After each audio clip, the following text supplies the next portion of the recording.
Assalamualaikum warahmatullahi wabarakatuh. Salam sejahtera. Selamat pagi anak-anak. Gimana kabarnya hari ini? Sehat semua? Bapak ucapkan selamat datang buat kalian di semester 2 ini. Hari ini adalah hari pertama kita memulai pembelajaran daring dan hari ini juga adalah hari pertama kita bertemu.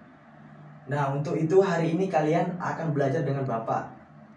Sebelum Bapak mulai pembelajaran hari ini, izinkan Bapak untuk memperkenalkan diri Bapak terlebih dahulu. Nama Bapak ialah Muhammad Fajar dan Bapak biasa dipanggil Fajar. Juga Bapak sekaligus mahasiswa dari Universitas Hasyim Asy'ari Jombang Tebuireng. Sebelum kita mulai pembelajaran hari ini, alangkah baiknya kita berdoa terlebih dahulu menurut kepercayaan masing-masing. Berdoa mulai. Selesai. Di video kali ini kita akan belajar tema 6, cita-citaku, subtema 1, aku dan cita-citaku, muatan pelajaran ilmu pengetahuan sosial. Pak Guru mengambil sumber dari video pembelajaran di SD. Selanjutnya, menjelaskan sumber daya alam di Indonesia. Sebagai negara agraris, wilayah Indonesia dapat ditumbuhi berbagai tanaman, pertanian, dan perkebunan. Tanaman tersebut dapat tumbuh dengan subur bila dirawat dengan baik dan ditanam di lingkungan yang sesuai.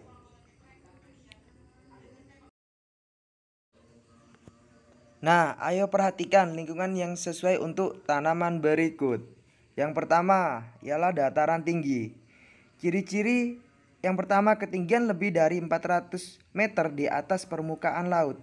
Yang kedua, udara dingin. Yang ketiga, tanahnya subur. Jenis tanaman bisa berupa brokoli, wortel, kol, kentang, dan apel. Lalu selanjutnya, pegunungan. Ciri-ciri yang pertama, ketinggian lebih dari 500 meter di atas permukaan laut. Dan yang kedua, udara dingin. Yang ketiga, tanahnya subur. Jenis tanaman berupa teh, karet, kentang, pohon, kina, dan wortel. Lalu selanjutnya ada lagi pantai. Ciri-ciri yang pertama, ketinggian 0 meter di atas permukaan laut.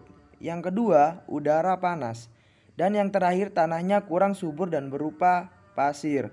Jenis tanaman bisa berupa pohon kelapa, tanaman bakau, pandan pantai, sukun, dan cemara laut. Lalu yang terakhir ialah dari dataran rendah. Ciri-ciri yang pertama, ketinggian antara 0 sampai 200 meter di atas permukaan laut. Yang kedua, udara panas. Jenis tanamannya bisa berupa mangga, kedelai, padi, jagung, dan kayu jati.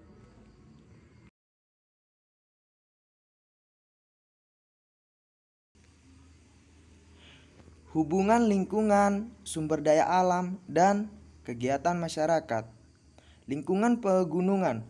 Potensi sumber daya alam seperti teh, karet, kentang, dan wortel. Juga mata pencarian masyarakat seperti petani, perkebunan, petani sayur, peternak, dan pedagangnya.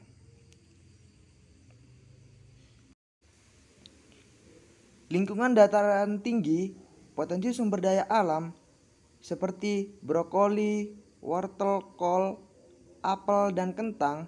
Biasa mata pencarian masyarakat petani, perkebunan, petani sayur, peternak, dan pedagang.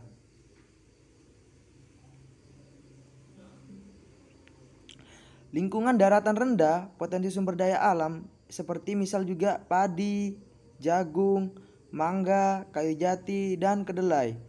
Biasanya masyarakatnya bermata pencarian petani, peternak, pedagang, dan karyawan, atau juga bisa berupa menjadi buruh. Yang terakhir, lingkungan pantai. Potensi sumber daya alam bisa berupa ikan, seperti ikan, kerang, rumput laut, garam, terumbu karang, kelapa, dan tanaman bakau. Mata pencariannya masyarakat di sana biasanya nelayan, pedagang ikan, petani garam, dan kelapa, yang terakhir ialah pengrajin. Potensi sumber daya alam memiliki hubungan dengan lingkungannya. Mata pencarian atau pekerjaan masyarakat juga sesuai dengan lingkungan atau bentang alamnya. Dengan demikian, lingkungan mempengaruhi sumber daya alam yang dihasilkan dan mata pencarian masyarakat.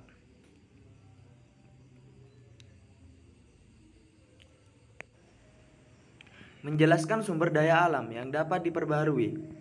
Berdasarkan ketersediaannya di alam, sumber daya alam dikelompokkan menjadi dua, yaitu sumber daya alam yang dapat diperbaharui dan sumber daya alam yang tidak dapat diperbaharui.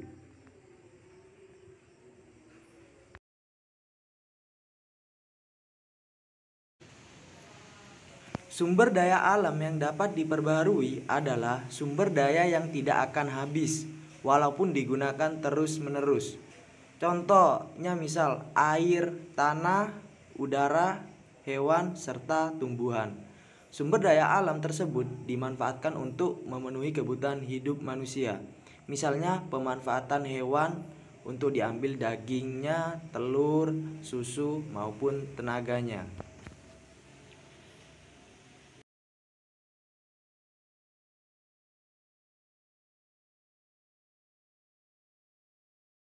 Ada 4 sumber daya alam yang dapat dimanfaatkan untuk kehidupan manusia. Seperti gambar yang pertama, kincir angin untuk membangkitkan listrik. Yang kedua ada jagung sebagai sumber bahan makanan. Yang ketiga juga ada sungai untuk budidaya ikan dan udang. Dan yang terakhir ada tanah liat untuk membuat gerabah. Menjelaskan sumber daya alam yang tidak dapat diperbaharui. Sumber daya alam yang tidak dapat diperbaharui merupakan sumber daya alam yang dapat habis jika digunakan secara terus-menerus. Contoh semisal barang-barang tambang seperti batu bara, timah, bauksit, minyak bumi, dan nikel.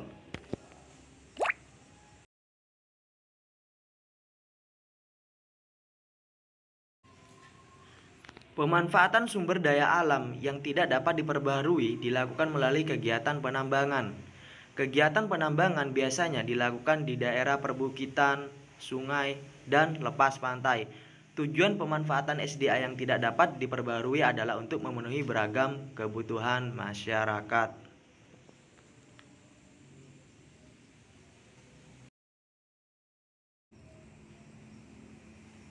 Dan ini yang terakhir ada contoh tabel jenis SDA dan juga ada pemanfaatan SDA yang tidak dapat diperbaharui. Yang pertama ialah ada di situ 1 minyak bumi.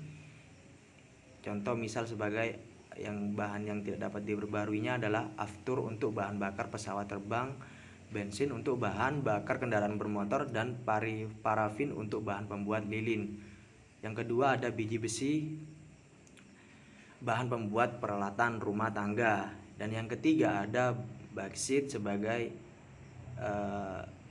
bahan dasar pembuatan aluminium. Yang keempat ada marmer, bahan bangunan rumah atau gedung. Dan yang kelima ada belerang sebagai campuran bahan pewarna dan bahan baku pembuat korek api. Yang keenam ada nikel, bahan pelapis besi agar tidak mudah berkarat.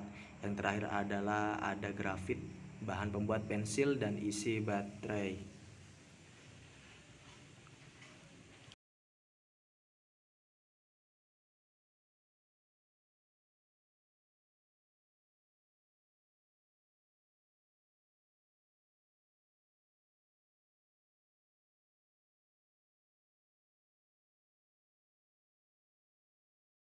Cukup sekian pembelajaran hari ini. Kurang lebihnya mohon maaf. Sebelum Pak Guru akhiri, pesan Pak Guru, jangan lupa jaga kesehatan, jaga pola makan, dan yang terakhir jaga imun. Dan yang terpenting ini 3M. Yang pertama mencuci tangan, yang kedua memakai masker, dan yang ketiga menjaga jarak. Wassalamualaikum warahmatullahi wabarakatuh.